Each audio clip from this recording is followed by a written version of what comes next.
Assalamualaikum warahmatullahi wabarakatuh.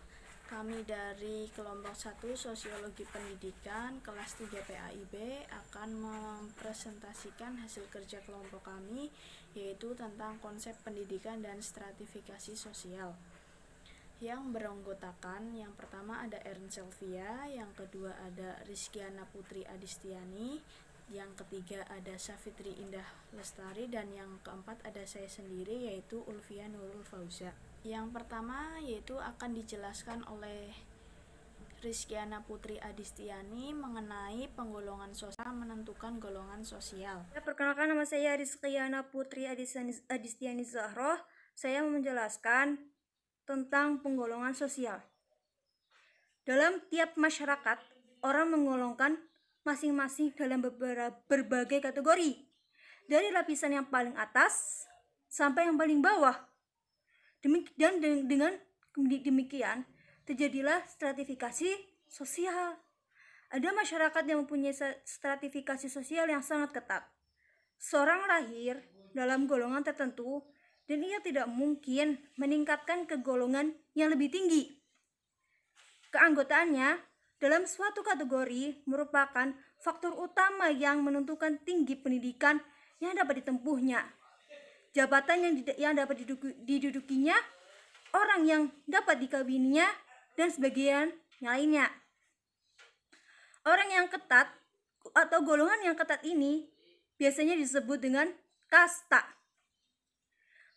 Biasanya penggolongan sosial tidak seketat itu, akan tetapi fleksibel dengan batas-batasan yang agak kabur dan senantiasa dapat mengalami perubahan. Dalam masyarakat yang demikian, anak seorang jenderal dapat bekerja sebagai penyanyi di nightclub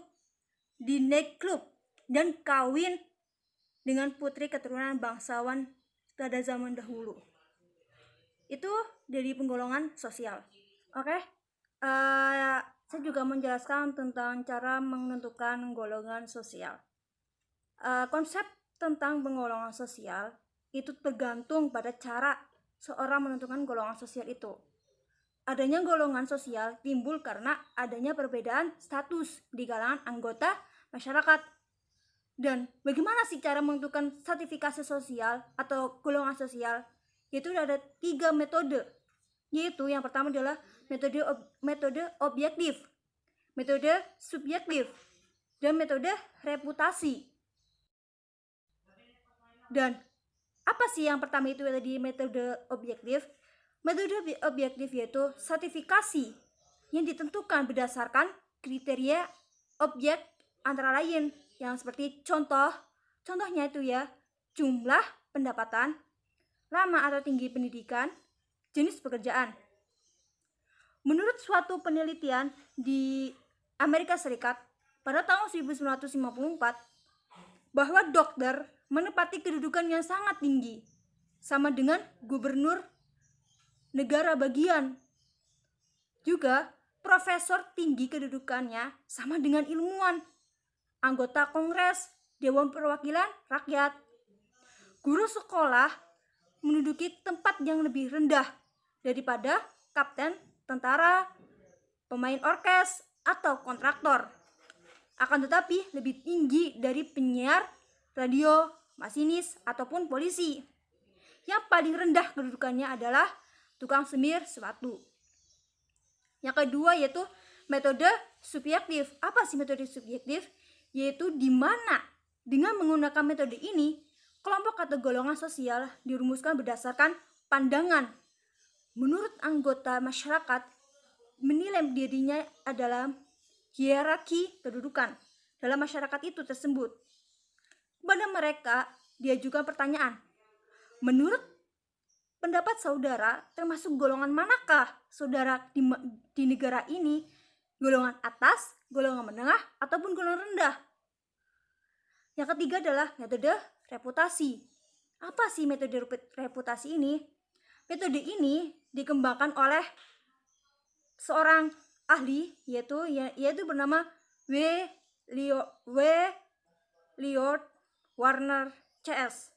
Dalam metode ini, golongan sosial dirumuskan menurut sebagaimana anggota masyarakat menempatkan masing-masing stratifikasi masyarakat itu. Kesulitan pada penggolongan objektif dan subjektif ialah bahwa penggolongan itu sering tidak sesuai dengan tanggapan orang dalam lingkup yang nyatanya tentang golongan sosial masing-masing. Oleh sebab itu, W.L. Warner mengikuti suatu cara yang realistis, yakni memberi kesempatan kepada orang dalam masyarakat itu sendiri untuk menentukan golongan-golongan mana yang terdapat. Seperti itu, yaitu ada 3, yaitu tadi metode objektif, subjektif, dan reputasi. Kemudian yaitu tentang golongan sosial sebagai lingkungan sosial serta bakat dan golongan sosial yang akan disampaikan oleh Savitri Indah Lestari. Saya, Savitri Indah Lestari, saya akan menjelaskan materi tentang golongan sosial sebagai lingkungan sosial.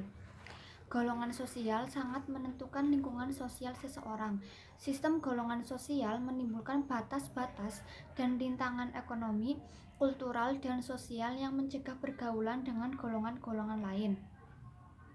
Golongan sosial membatasi dan menentukan lingkungan belajar anak. Bila kita menghadapi orang yang belum kita kenal, kita berusaha mengetahui golongan sosialnya agar dapat menentukan lingkungan belajar anak. Orang yang termasuk golongan sosial yang sama cenderung untuk bertempat tinggal di daerah tertentu. Misalnya, orang yang bergolongan sosial atas, maka mereka akan bertempat tinggal di kawasan yang elit. Materi selanjutnya yaitu bakat dan golongan sosial. Ada pendapat bahwa perlu diadakan diferensiasi sekolah berhubung dengan intelijensi anak. Dianggap bahwa anak golongan rendah pada umumnya kurang sanggup mengikuti pelajaran akademis di tingkat sekolah menengah. Namun pada umumnya dapat diduga adanya perbedaan bakat atau pembawaan di antara anak-anak dari berbagai golongan sosial. Di samping itu terdapat pula perbedaan minat mereka terhadap kurikulum yang berlaku dan motivasi untuk mencapai angka yang tinggi. Kurikulum sekolah yang bersifat akademis kurang menarik bagi anak-anak golongan rendah. Sekolah akademis hanya mengutamakan kemampuan mental yang agak terbatas, antara lain kemampuan verbal. Sedangkan guru sendiri cenderung lebih memperhatikan anak-anak dari golongan menengah dan golongan atas. Guru sendiri menganggap dirinya masuk golongan menengah dan berbuat sesuai dengan norma-norma golongan itu. Aturan-aturan dijalankan sesuai dengan norma-norma golongan menengah yang mungkin tidak mudah dipahami dan dihargai oleh anak-anak golongan rendah. Prasangka terhadap anak-anak golongan rendah tentu merugikan mereka. Namun, tidak sedikit pula guru-guru yang dengan sengaja memahami latar belakang dan kelakuan anak-anak itu dan berusaha untuk menyesuaikan pelajaran dengan keadaan mereka. Ada kemungkinan terdapatnya perbedaan tentang partisipasi anak-anak dalam berbagai golongan sosial dalam berbagai kegiatan ekstrakurikuler yang memerlukan waktu dan biaya, seperti kegiatan olahraga, camping, musik, seni lukis, dan kepramukaan. Kemudian selanjutnya yaitu tentang sosiometri dan mobilitas sosial yang akan disampaikan oleh saya sendiri. Yang pertama yaitu sosiometri yang akan saya bahas tentang pengertiannya dahulu, yaitu sosiometri berasal dari bahasa Latin yaitu socius yang artinya sosial dan metrum yang artinya pengukuran kelompok sosial. Kemudian ada pengertian sosiometri menurut para ahli sosiometri. Yang pertama ada menurut Jumhur dan Muhammad Surya. Sosiometri adalah alat yang tepat untuk mengumpulkan data melalui hubungan-hubungan sosial dan tingkah laku sosial. Kemudian yang kedua ada menurut Bimo Walgito bahwa sosiometri adalah alat untuk dapat melihat bagaimana hubungan sosial atau hubungan berteman seseorang.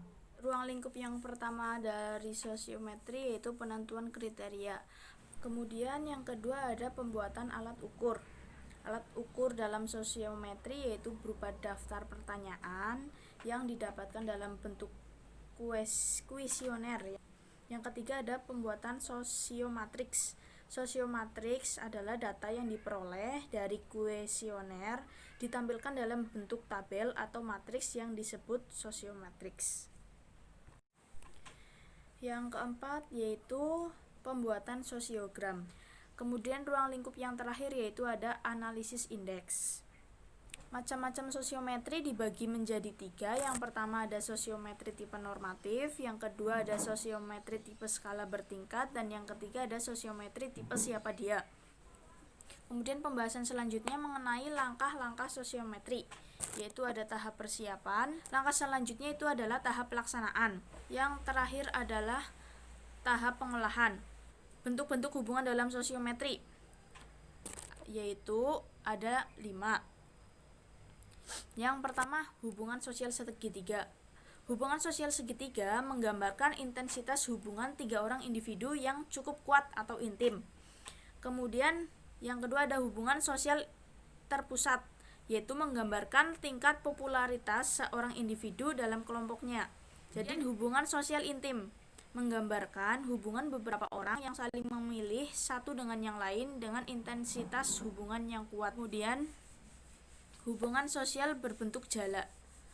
Hubungan sosial ini menggambarkan pola relasi yang bersifat menyeluruh di mana setiap anggota saling berelasi. Terakhir ada hubungan berbentuk rantai, menggambarkan pola hubungan searah atau sepihak dan tidak menyeluruh. Materi selanjutnya yaitu tentang mobilitas sosial. Yang akan saya bahas dulu yaitu mengenai pengertian mobilitas sosial. Menurut KBBI, mobilitas diartikan sebagai gerakan berpindah-pindah atau kesiapsiagaan untuk bergerak. Mobilitas sosial adalah perpindahan atau gerak sosial yang dilakukan seseorang atau sekelompok masyarakat dari satu strata atau kelas sosial ke strata lain dengan tujuan memperbaiki kualitas hidup. Bentuk-bentuk mobilitas sosial dibagi menjadi 2. Yang pertama ada mobilitas sosial vertikal dan yang kedua ada mobilitas sosial horizontal. Faktor pendorong mobilitas sosial yaitu ada 6. Yang pertama status sosial, yang kedua situasi ekonomi, yang ketiga situasi politik, yang keempat situasi sosial budaya, yang kelima kondisi geografis, dan yang terakhir ada latar belakang etnis. Membahas tentang faktor pendorong, kita bahas tentang faktor penghambat mobilitas sosial, yaitu ada perbedaan kepentingan. Yang kedua ada diskriminasi suku, etnisitas, ras, dan agama. Yang ketiga ada diskriminasi gender. Yang keempat ada kemiskinan. Selanjutnya yaitu mengenai saluran mobilitas sosial. Yang pertama ada intuisi pendidikan. Yang kedua ada intuisi keagamaan. Kemudian yang ketiga ada organisasi politik. Kemudian ada organisasi ekonomi. Dan ada organisasi keahlian. Pembahasan selanjutnya yaitu mengenai pendidikan dan mobilitas sosial serta mobilitas sosial melalui pendidikan yang akan dijelaskan oleh Mbak Eren Selvia. Pendidikan dan mobilitas sosial. Mobilitas sosial melalui pendidikan. Pendidikan adalah usaha sadar dan terencana untuk mewujudkan suasana belajar dan proses pembelajaran agar peserta didik secara aktif mengembangkan potensi dirinya. Mobilitas sosial adalah gerak dalam suatu struktur sosial atau perpindahan sosial seseorang atau kelompok dari kedudukan satu ke kedudukan lain. Mobilitas sosial dibagi menjadi 2. Yang pertama, mobilitas horizontal dan yang kedua mobilitas vertikal. Mobilitas vertikal ini melalui social climbing dan social sinking. Ada beberapa saluran mobilitas sosial yaitu angkatan senjata, lembaga pendidikan, organisasi politik, lembaga keagamaan, organisasi ekonomi, dan perkawinan. Hubungan pendidikan dan mobilitas sosial adalah pendidikan merupakan jalan bagi mobilitas sosial. Dengan memperluas dan meratakan pendidikan diharapkan dicairkannya batas-batas golongan-golongan sosial. Yang selanjutnya adalah mobilitas sosial melalui pendidikan. Banyak contoh yang dapat kita lihat di sekitar kita tentang orang yang meningkatkan status sosialnya berkat pendidikan yang diperolehnya. Apalagi kalau kita lulus mulu AMS atau perguruan tinggi, maka makin besarlah kesempatannya untuk mendapatkan kedudukan yang baik dan dengan demikian masuk ke dalam golongan sosial menengah atas. Begitupun kini, pendidikan SD bahkan SMA hampir tidak ada pengaruhnya dalam mobilitas sosial. Maka ijazah SMA tidak ada artinya lagi dalam mencari kedudukan yang tinggi dan dengan demikianlah berpindah ke golongan sosial yang lebih tinggi. Kini pendidikan tinggi dianggap suatu syarat bagi mobilitas sosial.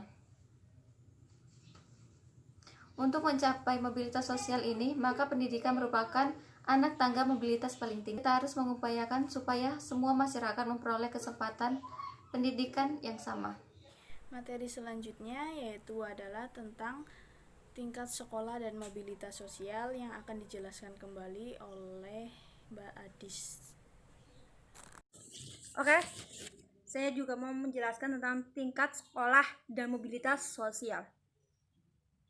Diduga bahwa bertambah tingginya taraf pendidikan, makin besar kemungkinan mobilitas bagi anak golongan rendah dan menengah. Ternyata ini tidak selalu benar.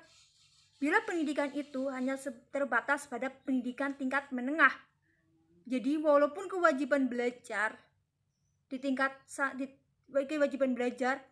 ditingkatkan sampai SMA, masih menjadi pertanyaan, apakah mobilitas sosial akan meningkat? Mungkin sekali tidak akan terjadi perluasan mobilitas sosial. Tapi pendidikan tinggi masih dapat memberikan mobilitas itu sendiri.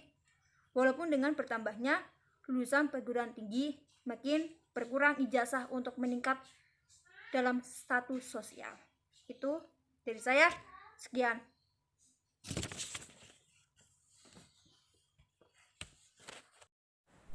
Kemudian yang terakhir yaitu ada pendidikan menurut perbedaan sosial yang akan dijelaskan oleh Safitri Indah Lestari. Yaitu pendidikan menurut perbedaan sosial. Pada umumnya di negara demokrasi, orang sukar menerima adanya golongan sosial dalam masyarakat. Menurut undang-undang, semua warga sama hak dan kewajibannya di hadapan undang-undang. Dalam kenyataannya terdapat disangkal adanya perbedaan sosial itu. Perbedaan ini nyata dalam simbol-simbol status seperti mobil mewah, rumah mentereng, perabot lukis, dan lain-lain. Pendidikan bertujuan untuk membekali setiap anak agar masing-masing dapat maju dalam hidupnya mencapai tingkat yang setinggi-tingginya. Akan tetapi, sekolah sendiri tidak mampu meniadakan batas-batas tingkatan sosial itu. Oleh sebab itu, banyak daya-daya di luar sekolah yang memelihara atau mempertajamnya. Pendidikan selalu merupakan bagian dari sistem sosial, dan jika benar demikian, maka timbul pertanyaan, apakah sekolah harus mempertimbangkan perbedaan itu dalam kurikulumnya? Artinya memberikan pendidikan bagi setiap golongan sosial yang sesuai dengan kebutuhan golongan masing-masing. Berhubung dengan itu, juga dipilih guru-guru yang sesuai dengan golongan sosial murid yang bersangkutan. Pendirian ini didasarkan atas anggapan bahwa sekolah bagaimanapun juga tak dapat mengubah struktur sosial. Namun cara demikian akan memperkuat penggolongan sosial dan menghambat mobilitas sosial yang diharapkan dari pendidikan. Agar sekolah mampu mengubah struktur sosial, maka diperlukan pengetahuan yang fundamental tentang fungsi yang dapat dijalankan sekolah dalam masyarakat, serta hakikat pengalaman yang harus diberikan kepada anak-anak. Pada saat ini, sekolah-sekolah meneruskan cita-cita untuk menyebarluaskan ide dan norma-norma kesamaan dan mobilitas secara verbal. Di samping adanya daya-daya stratifikasi yang berlangsung terus dalam masyarakat, ini berarti bahwa untuk mengajarkan kesamaan dan mobilitas akan menghadapi kesulitan dalam dunia nyata. Sekian presentasi dari kelompok kami. Apabila ada kekurangan dan kesalahan dari kelompok kami mohon maaf yang sebesar-besarnya, dan semoga apa yang kita pelajari hari ini dapat menambah wawasan dan ilmu kita. Terima kasih. Wassalamualaikum warahmatullahi wabarakatuh.